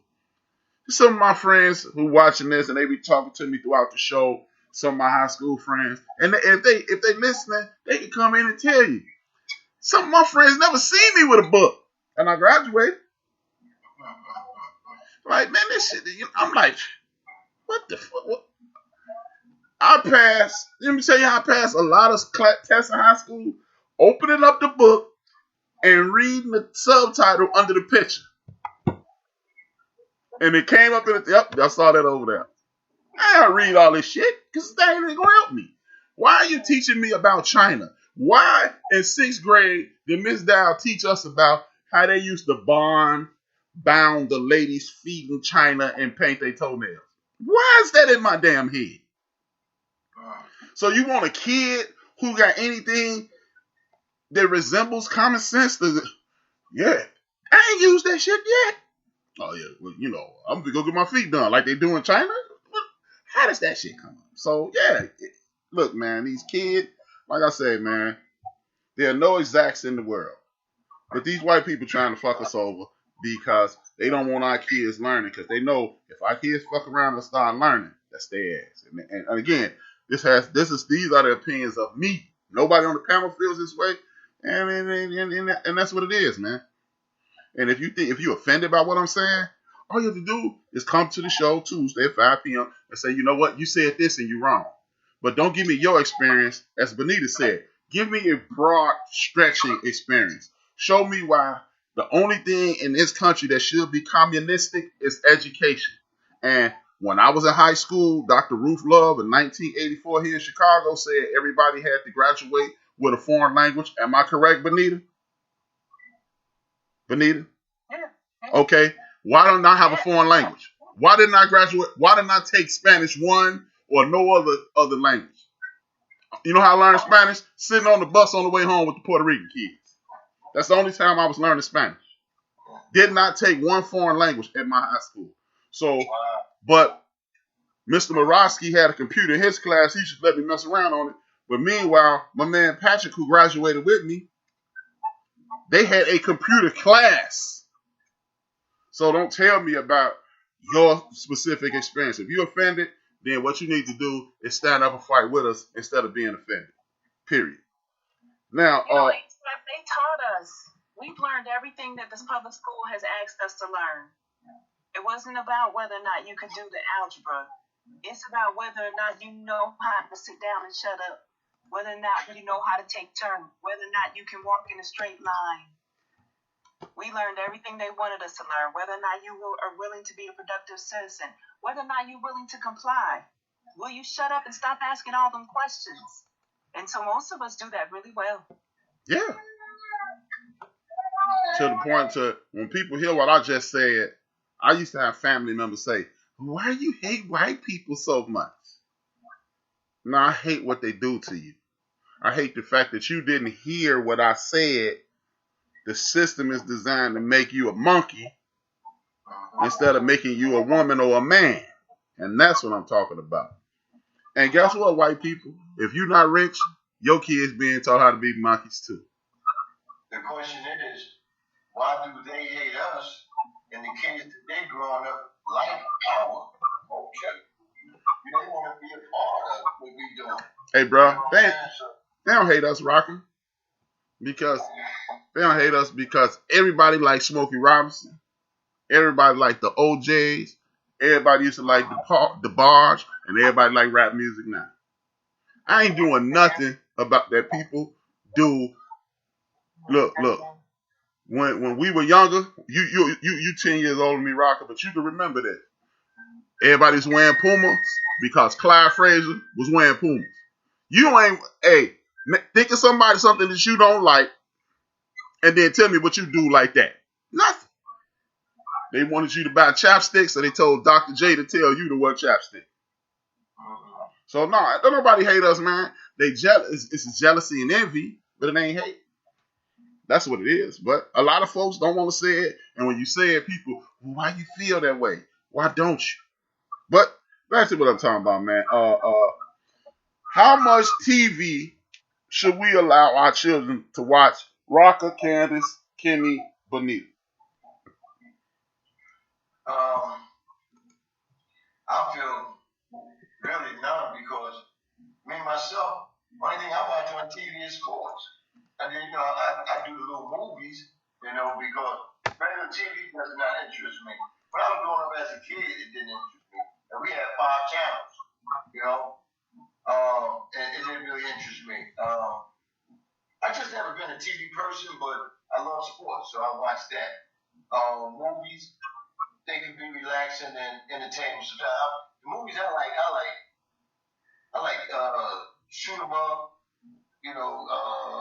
robbery banks. I like the action flicks, crime, and stuff like that. The reason I like that is to see how they gonna present this. Is they gonna show the movie like it's happening out here in the streets, or what's happening how these so-called goody Gentile ain't doing crime. You know what I'm saying? I want you to go see some of them type of movies. So that's why I watch a lot of movies. But most of the time I watch the sports. I don't watch too many, I can say I do watch reality shows, but only reason I watch the reality show, but it's from down in Atlanta. I watch Atlanta, hip hop, and Housewives of Atlanta. I watch them two. Them only 2 I watch because I see these people from time to time, and I just see what they're doing on TV. and is they really like that, you know, or is it scripted or is it real, you know? So that's the only thing I watch, man. But as far as the kids, I don't see no interest in it, really. I mean, unless they want to make their own TV show like how we on here now, you get on here and do a TV show of your own, you know, and see if you can put that out there and see if people watch. Next. My opinion is right now, I don't care if they watch TV until they pass out.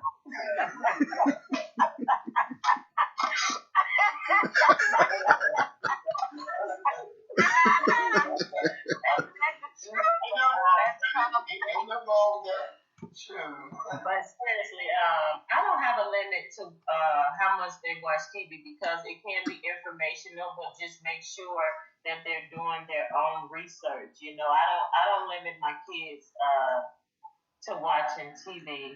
I don't have a specific time or what you can or nothing explicit, of course, but just form your own opinion, do your own research.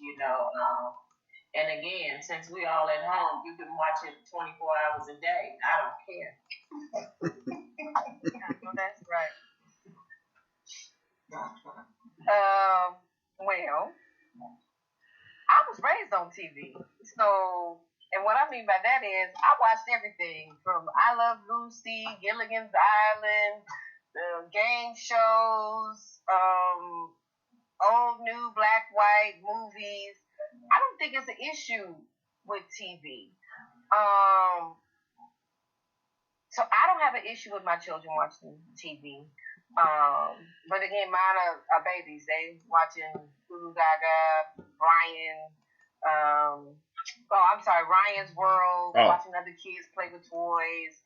The kinds that they watching aren't really anything that I have an issue with. But it's all about just making sure that they're being.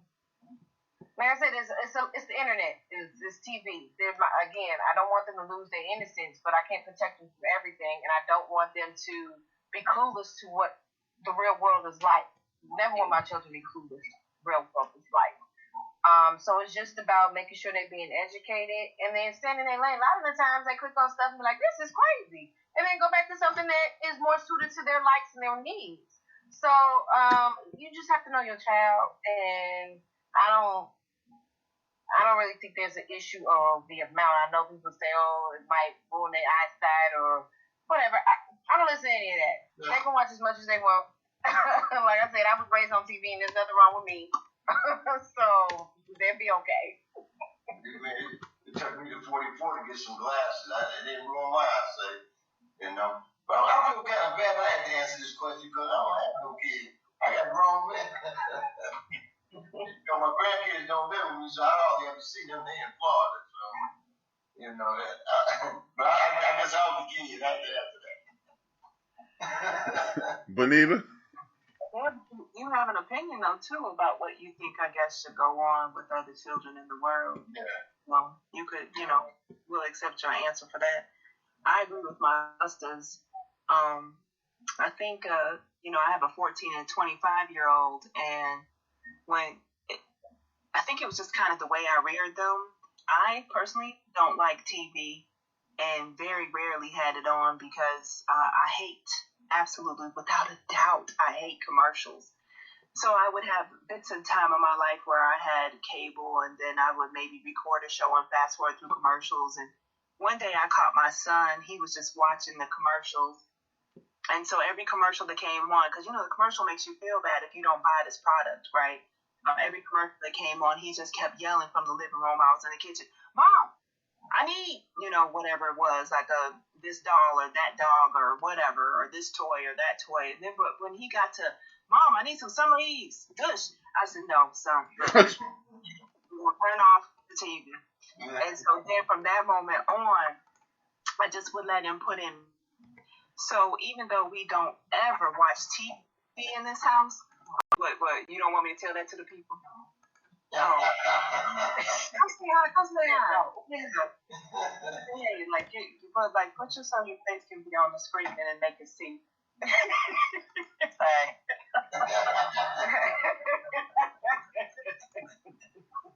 I made fish. You can get the fish.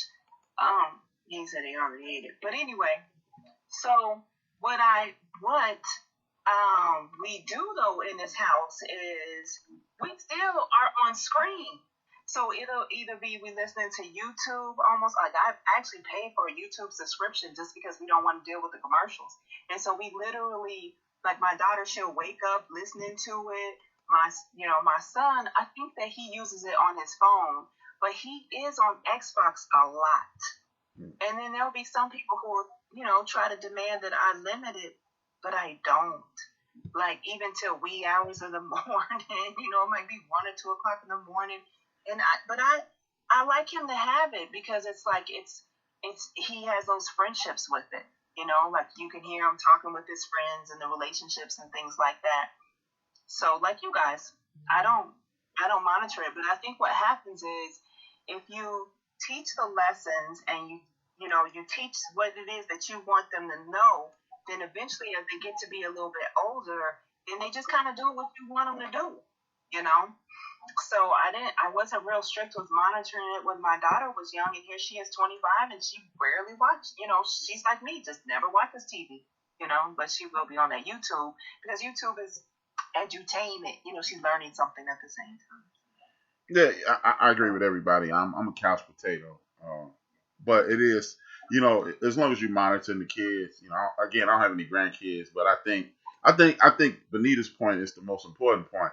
If you allow kids to have the freedom to do things, they'll do it, and then when they'll draw to it or push away from it. Kind of like with sweets and candy. My mother really never monitored how much candy I ate, and now I don't eat it at all. If I see you eat some, go ahead and get a piece, and then that's it. But I'm not gonna go ahead and get candy. So, yeah, I definitely agree with that.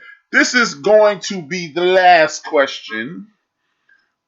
Our kids, we're gonna go clockwise. Benita, Kimmy, Raka, Candace. Are kids allowed to be kids? Are kids allowed to what? Be kids. I think it depends on the parents and the environment, like some of the other questions that we said. There are a lot of spaces where they're having to grow up a lot quicker. But I think it just depends on what you have around them. So yeah, I think they can still be allowed to be. Kimmy? I'm gonna agree also. Because I think kids are still allowed to be kids. It's just one thing for the other. Now kids don't go outside and play. But like Benita's son plays the video games, and has relationships in that aspect. A lot of kids are doing that, have the headsets on and are playing the video games wee hours of building relationships in that.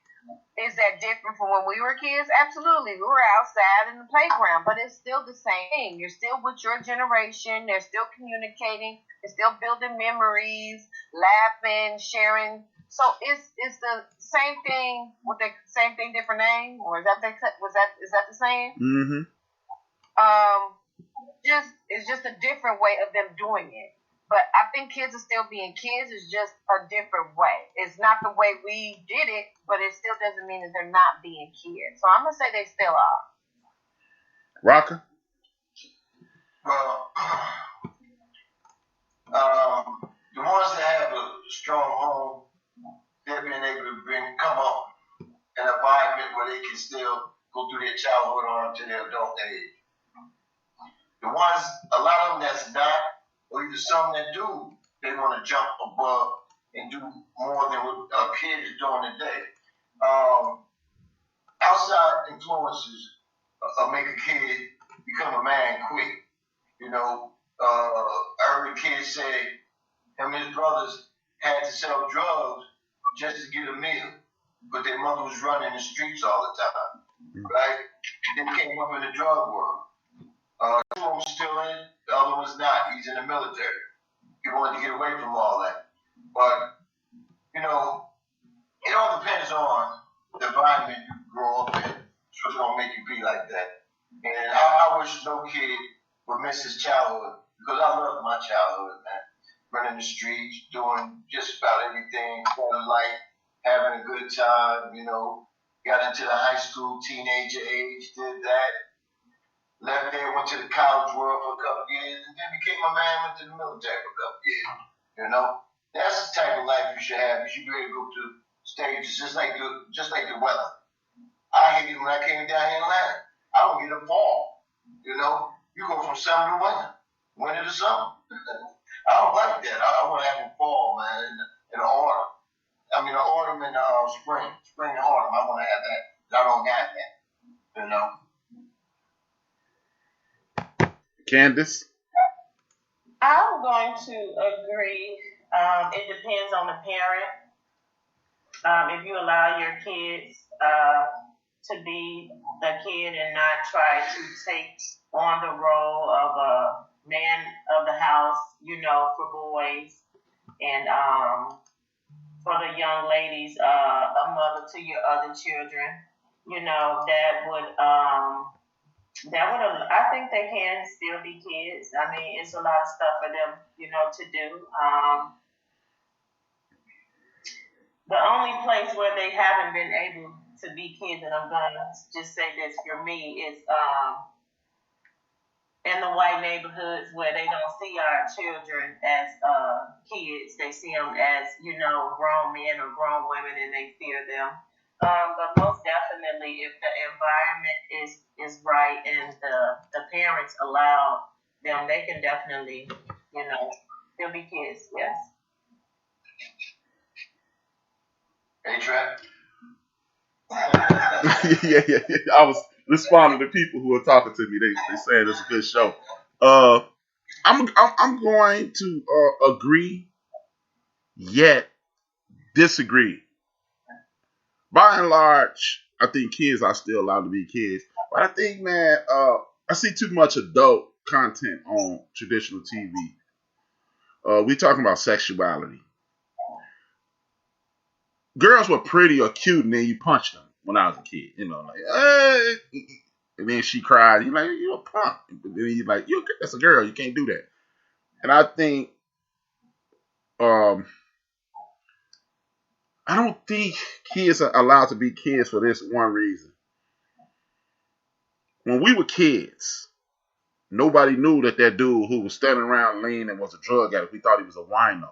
Because drugs was too far advanced for a child to know about. Now a kid look at that person and know he's on drugs. I think somebody said earlier, lie was profanity. I remember my Aunt Rita was pregnant with my cousin Chris. Shout out to Chris, he watching now. And I thought pregnant was profanity. Because I was just that naive. She gonna have a baby. I didn't know what it was. And our kids are far too advanced socially for me. That's the only issue I have with our kids. But, you know, because social media, poor parenting, poor family structure, we're rushing our kids into puberty, and they're Kimmy and Candace kids' age. And that's the only issue I had. I mean, the kids are still being kids, but we don't. To harken back to what Kimmy said, we don't want our kids to be ignorant or damn fools or lost. But if you're 5, 7 years old, you don't need to know what drugs are. You don't need to I'm gonna get in trouble for this. Like this thing with Dwayne Wade's son saying he's a girl. I don't. At age 10, I don't know if I could grasp that.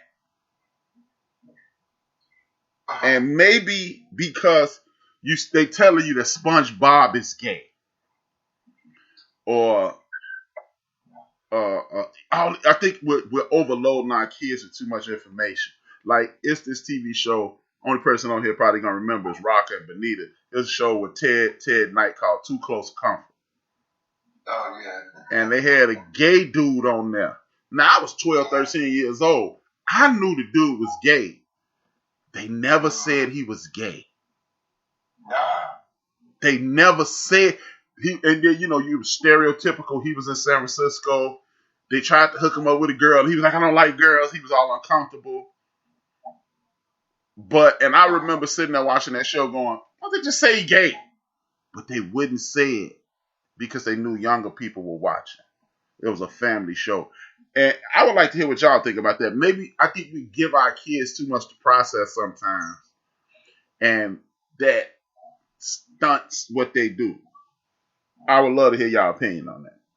And if I offended anybody from the LGBTQ community, thank you.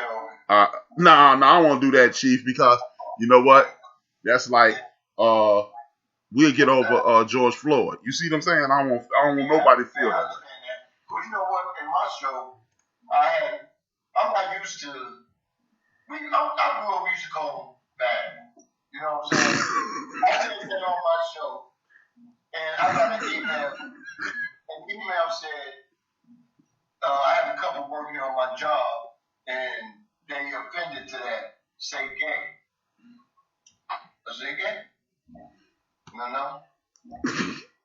I mean, that's what I was used. That's all I know. Because I had a cousin, and I used to go all of that. You know what I'm saying? So he ain't saying nothing about it. That's growing up though. But I guess everything is different now. Everybody got an organization with president, vice president, and chairman of the board and all that. So you got to respect them now.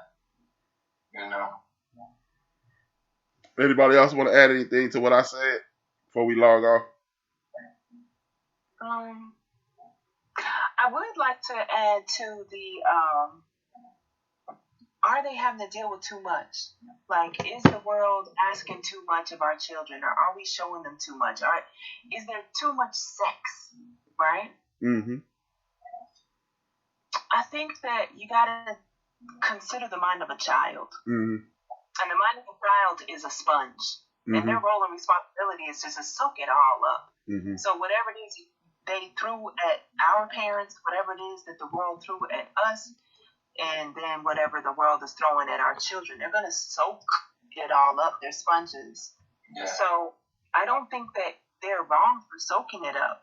I think that's their role. That's their responsibility. That's their, almost a duty as a child, is to learn as much as they can, because it's preparing them for whatever is coming next. And I guess it's just going to get worse.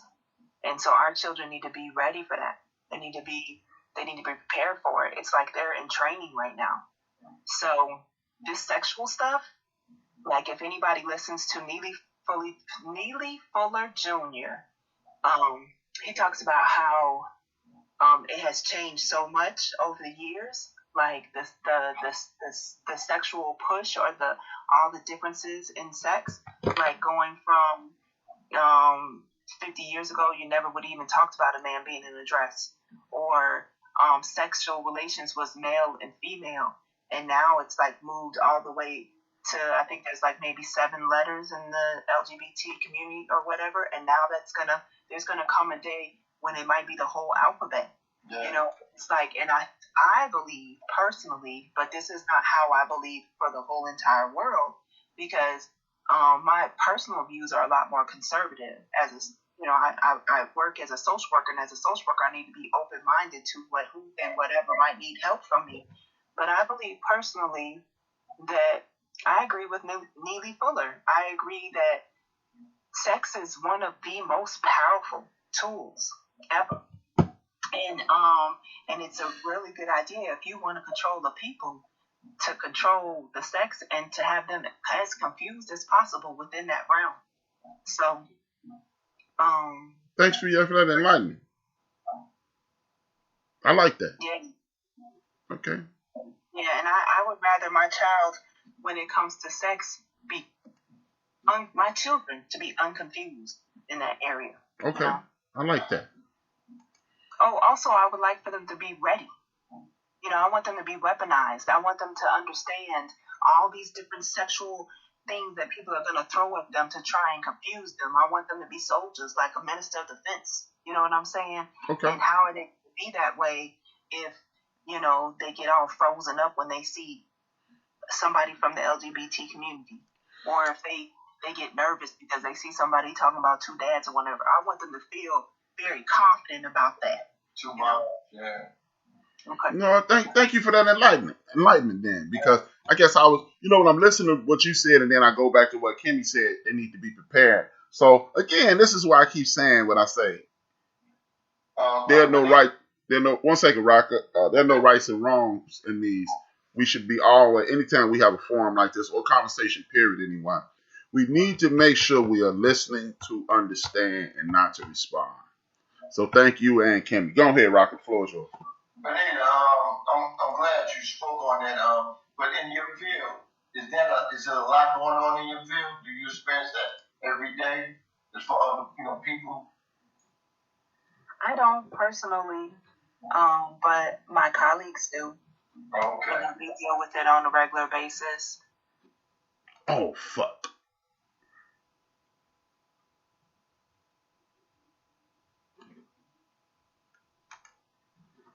With that being said, I'm sorry that we had technical difficulty, and thank you for tuning in. This is HRap. This is In the Bench on Built for This Network. We out. We are built for this network, for the strong, not the weak.